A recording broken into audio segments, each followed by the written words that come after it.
Welcome to Rural Farm Tales. If you enjoy rural stories, like and subscribe for more, and tell us in the comments what time it is and where you're watching from. Now, my dear friend Peterson will help us come to today's story. At 2:14 in the morning on April 19, Walter Pruitt woke up because his dog wouldn't stop whining. The dog's name was Chester, a 12-year-old border collie who normally slept like the dead until sunrise. But tonight Chester was pacing at the bedroom door, making sounds Walter had never heard from him. Low, anxious whimpers that rose and fell like a warning siren. "What's wrong with you, boy?" Walter sat up in bed. His wife Mabel stirred beside him but didn't wake. She could sleep through anything, always had, even the tornado of '58 that had taken the Hendersons' barn half a mile away. Chester scratched at the door. Walter got up, pulled on his pants, and followed the dog down the stairs and through the kitchen. Chester went straight to the back door and pressed his nose against the glass, whining louder now. Walter looked out into the darkness. The first thing he noticed was the silence. No crickets, no frogs from the pond, no night sounds at all. Just a heavy, pressing quiet that felt wrong in a way he couldn't explain. The second thing he noticed was the cattle. Walter could see the barn from the kitchen window, and even in the darkness he could tell something was off. The cows were moving, all of them, pacing in tight circles in the corral, bumping into each other, making sounds of distress that carried across the still air. Animals know. That's what Walter's father had always said. Animals know before we do. Walter opened the back door and stepped onto the porch. The air hit him immediately, warm and thick and wrong, with a smell like copper and wet earth. He'd smelled that smell before, once when he was 17, the night before the tornado of '29 that had killed 3 people in the next county. He looked at the sky. The stars were gone, not covered by normal clouds, just gone, swallowed by something massive and dark that was blotting out the entire southwestern horizon. And at the edge of that darkness, where the black met the last visible stars, there was a glow, a greenish-yellow glow that pulsed like something alive. Walter's blood went cold. "Mabel!" He turned and shouted into the house.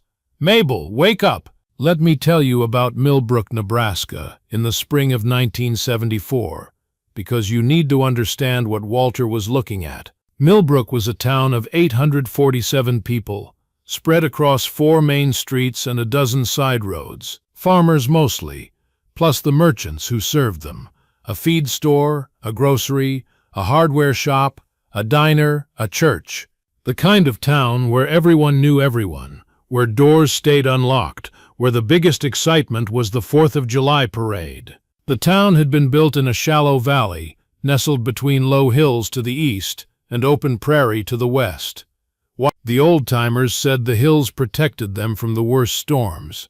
The old-timers were about to be proven wrong. At 2:14 in the morning, every family in Millbrook was asleep. Every light was dark, not by choice, but by necessity. The power had gone out at midnight, knocked out by the same storm system that was now spawning something far worse, 7 miles to the southwest. No power meant no lights. No power meant no television or radio to broadcast warnings. No power meant the emergency sirens, those World War II surplus horns mounted on poles at each end of Main Street, sat silent and useless. The telephone lines had gone down an hour after the power, taking with them any chance of a warning call from the weather service in Lincoln. Millbrook was blind, deaf, and asleep, and death was 12 minutes away. Let me tell you about Walter Pruitt, because he was the only person in town who was awake. Walter was 62 years old and he'd been farming the same 320 acres outside Millbrook since 1936,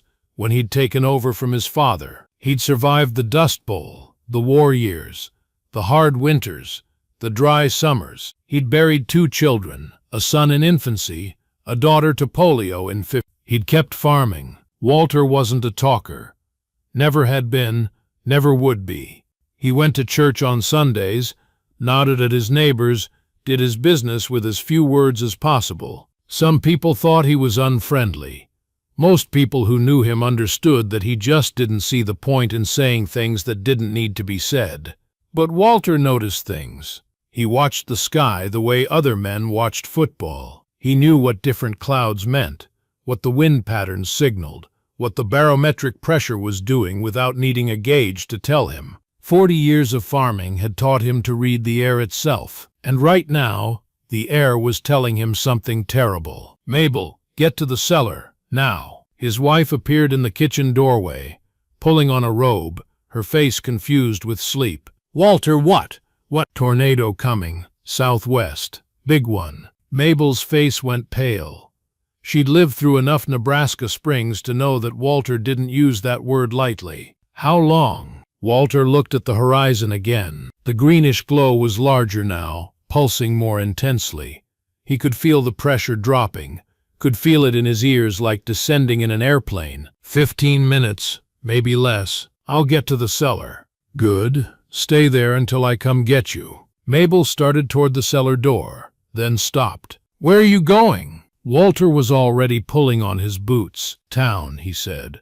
"They don't know. Now let me pause here and ask you something. What would you do in that moment? Your wife is heading to safety. Your own cellar is 20 feet away.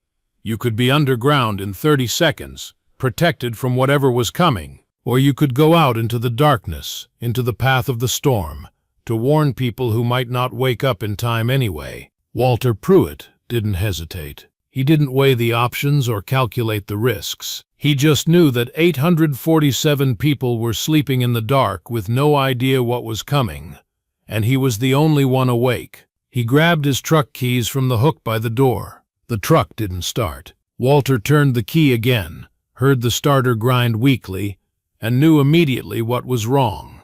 The battery.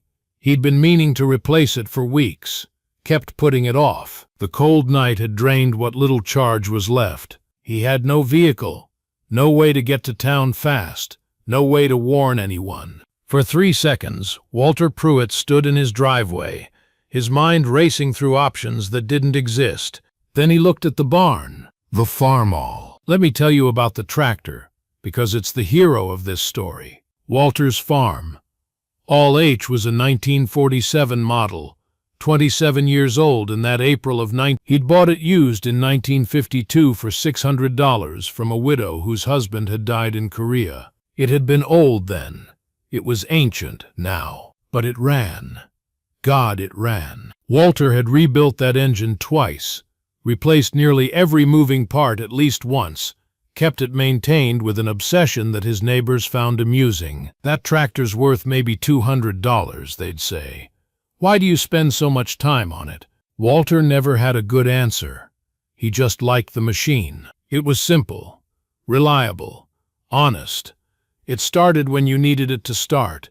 It worked when you needed it to work. And it had lights. 2 headlights mounted on the front, powered directly by the engine's generator. As long as the engine ran, the lights would burn. Walter ran to the barn.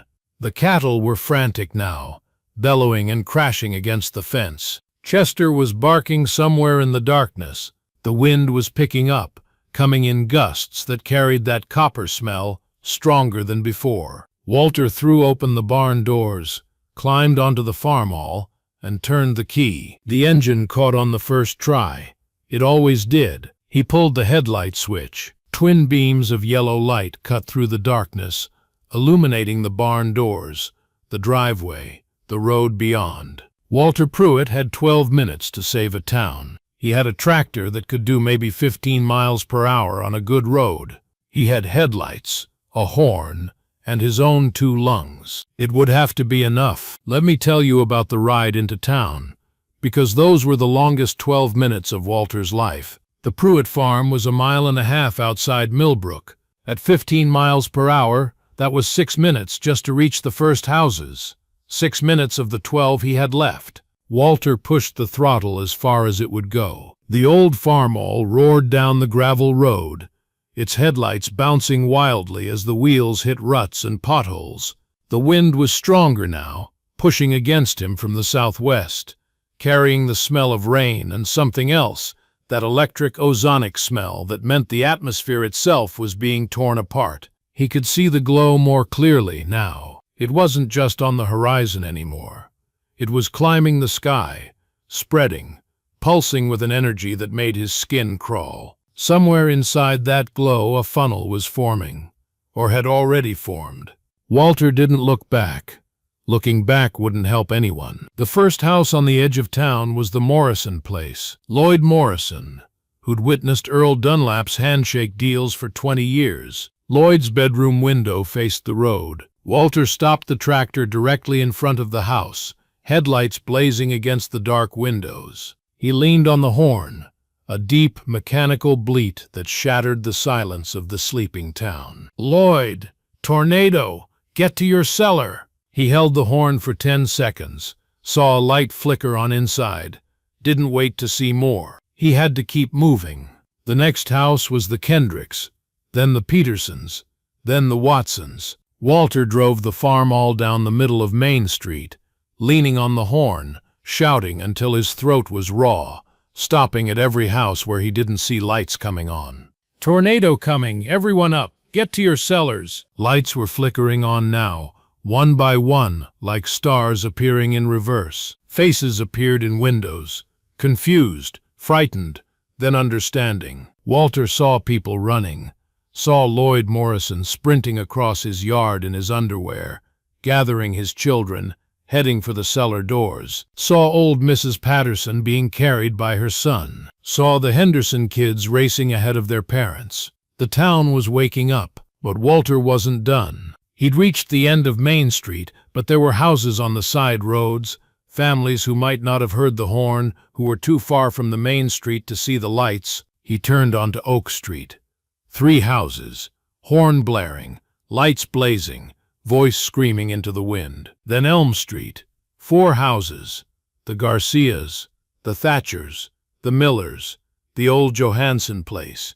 Then back to Main Street, checking for any houses still dark. The Wilsons' house, no lights. Walter stopped the tractor, climbed down, ran to the door, pounded with both fists. "E.D. Martha, tornado, you have to get up." Nothing.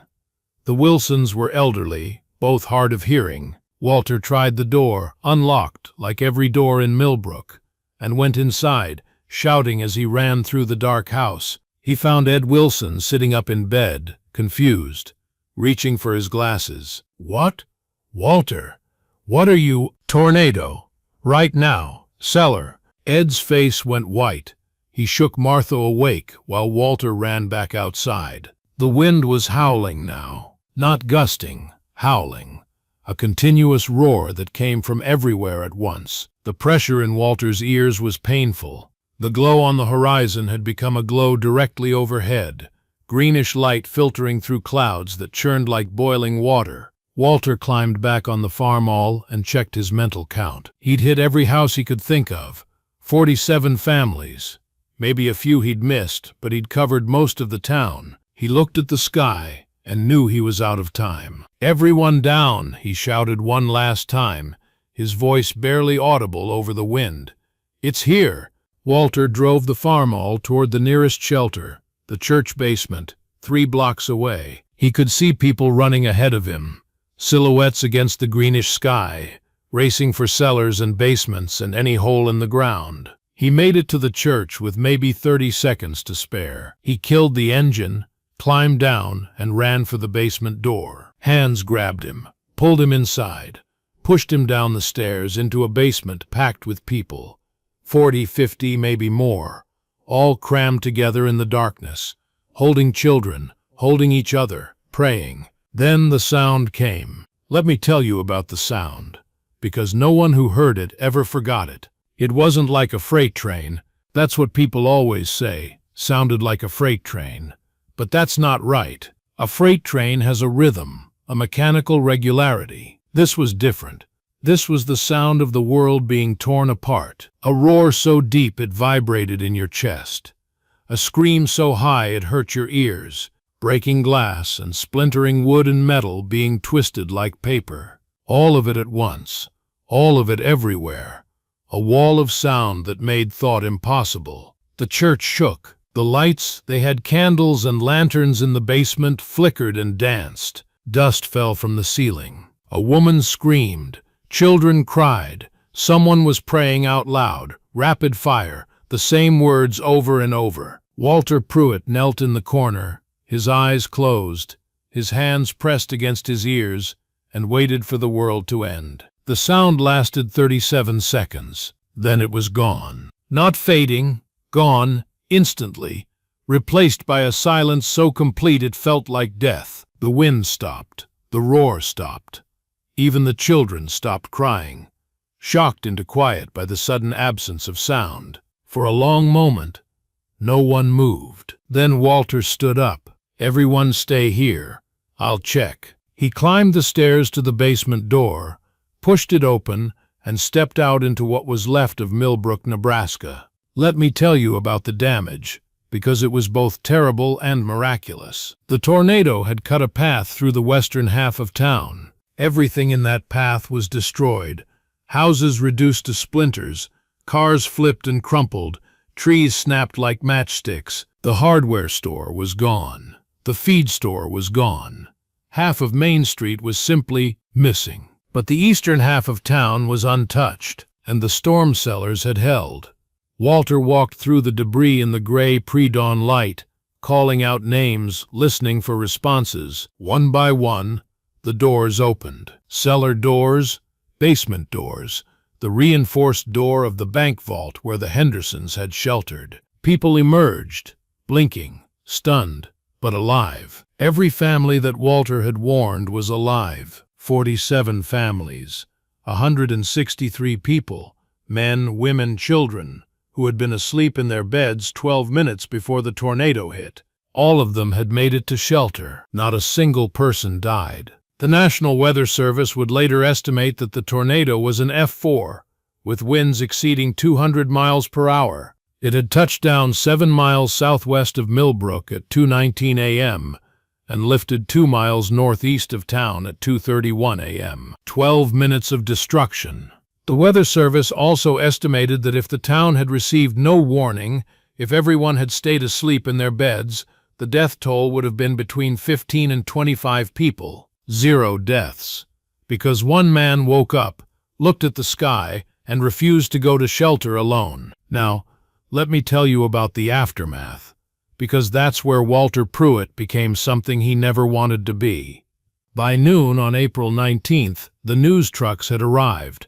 By evening, Walter's name was on the radio. By the next morning, it was in newspapers across the state. Farmer saves town with tractor and horn. Hero of Millbrook, one man's midnight ride. The light in the darkness.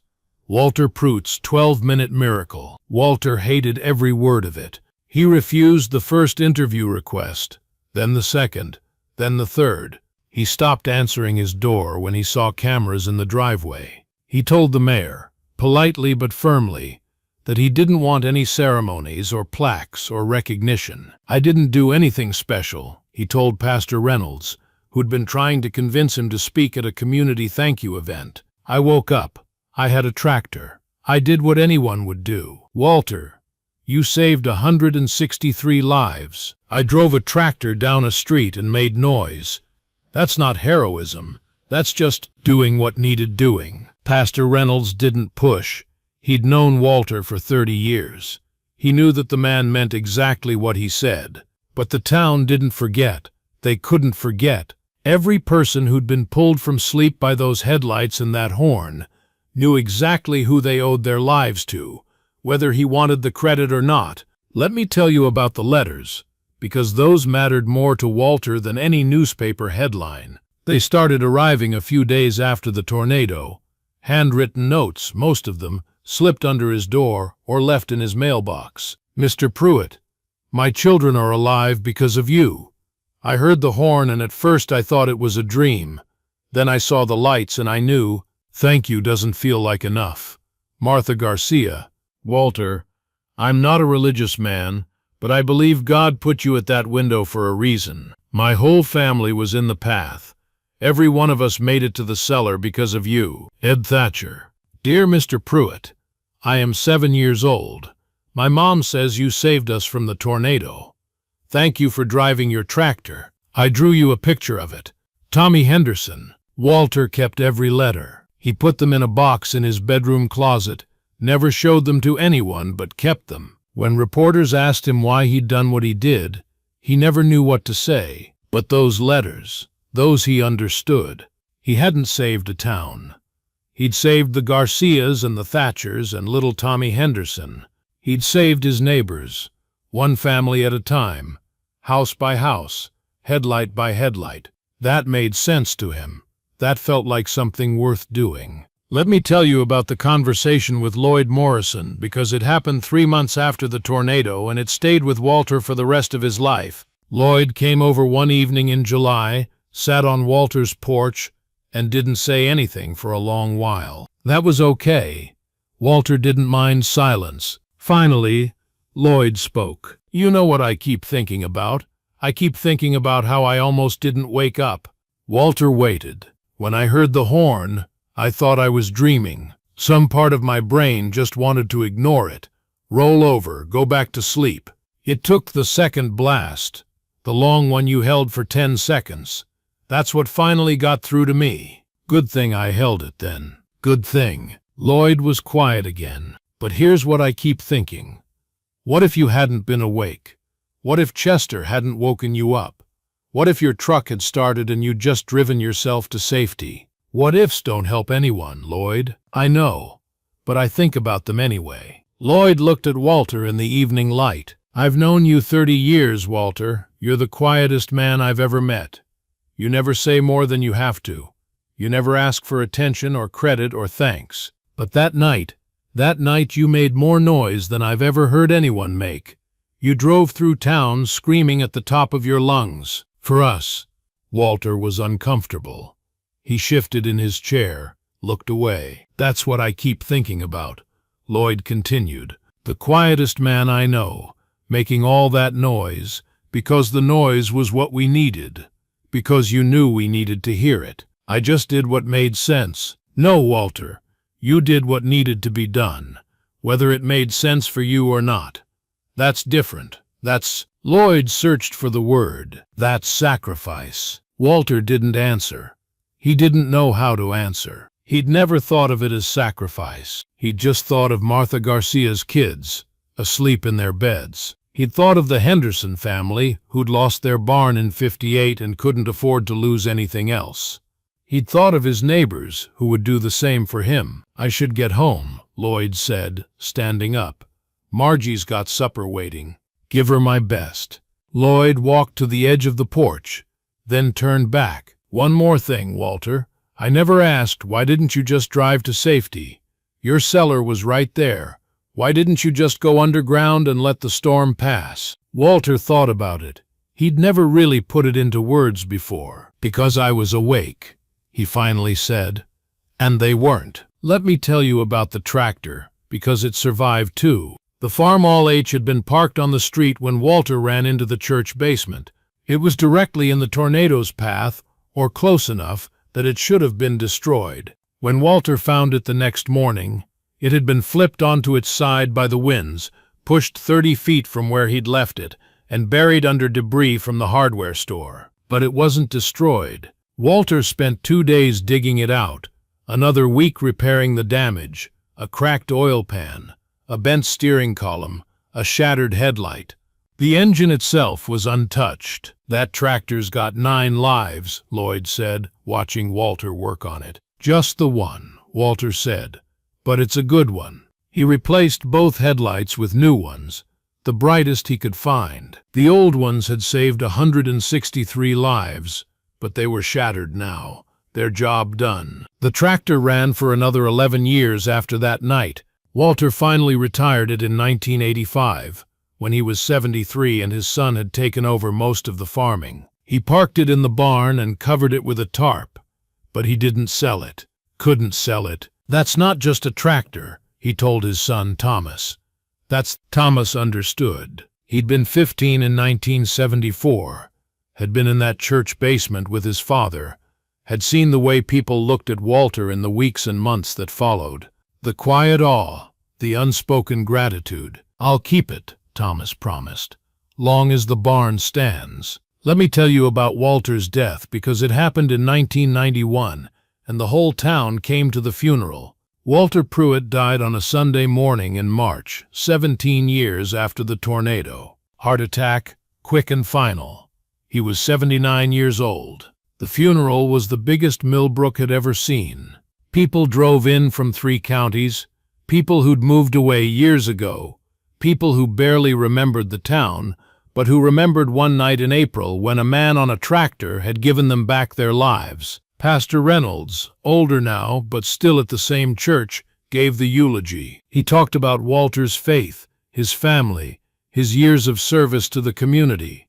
But everyone knew what he would end with. Most of you know the story of April 9th. Most of you were there. Most of you owe your lives, or your children's lives, or your parents' lives to what Walter did that night. The pastor paused. I asked Walter once why he did it. Why he didn't just go to shelter, save himself, let someone else worry about the rest of the town. You know what he told me? The congregation was silent. He said, I was awake, and they weren't. That's all. I was awake. Pastor Reynolds shook his head slowly. Walter never understood why people made such a fuss. He genuinely didn't see himself as a hero. He saw himself as a farmer who happened to be awake when his neighbors needed him. He saw himself as a man with a tractor and working headlights. He saw himself as someone who did what anyone would do. The pastor looked out at the packed church. But we know better. We know that not everyone would do what Walter did. We know that in that moment of crisis, most people, good people, decent people, would have thought of their own safety first. Walter didn't. Walter thought of us. He closed his Bible. The light of a good man shines in the darkness. Walter Pruitt's light shone just bright enough to save us all. Let me tell you about the memorial, because the town built one even though Walter never wanted it. In 1994, on the 20th anniversary of the tornado, Millbrook dedicated a small monument at the corner of Main Street and Oak, the intersection where Walter had turned to reach the houses on the side roads. The monument is simple, a granite base with a bronze plaque, and on top a full-size replica of a Farmall H headlight. The plaque reads, In memory of Walter Pruitt, 1912 to 19... On April 19, 1974, with no power, no phones, and no warning system, Walter Pruitt drove his tractor through the dark streets of Millbrook, waking families minutes before an F4 tornado struck. 163 lives were saved. 0 lives were lost. I was awake and they weren't. Walter Pruitt. Every year on April 19th, people gather at the monument. Some are survivors from that night, older now, their children grown. Some are children and grandchildren who only know the story secondhand. Some are strangers who heard about Millbrook and wanted to see the place where one man made such a difference. They don't make speeches. They don't have ceremonies. They just gather in the darkness, because it's always held at 2:14 a.m., the exact time Walter woke up, and someone turns on a Farmall headlight, and for a moment, that single beam of light cuts through the Nebraska night. A reminder, a thank you, a promise that Walter's light will keep shining, long after the man himself is gone. Let me tell you one more thing, because it's the thing that matters most. Walter Pruitt never thought of himself as a hero. He thought of himself as a man who happened to be awake when others were sleeping. A man who had a working tractor when trucks wouldn't start. A man who did what needed to be done, not because it was brave, but because it was obvious. But here's what Walter never understood, what he couldn't see about himself. Courage isn't the absence of fear. Courage is being afraid and acting anyway. Courage is knowing you could go to safety and choosing to go toward danger instead. Courage is making noise when you'd rather be silent, because the noise is what others need to hear. Walter Pruitt spent 62 years being the quietest man in Millbrook. On one night, for 12 minutes, he became the loudest, and 163 people lived because of it. That's not just doing what needed to be done. That's heroism, whether Walter believed it or not. The tractor is still in Thomas Pruitt's barn. The headlights have been replaced a dozen times, but the machine itself is the same one that rolled down Main Street on that April night. Thomas's son, Daniel, has learned to drive it. Someday Daniel's children will learn too. And every year on April 19th, the Pruitt family drives the Farmall into town. They park it at the monument, Turn on the headlights and let them shine. A light in the darkness. A reminder of the man who was awake when no one else was. A promise that as long as that tractor runs, Walter Pruitt's light will never go out.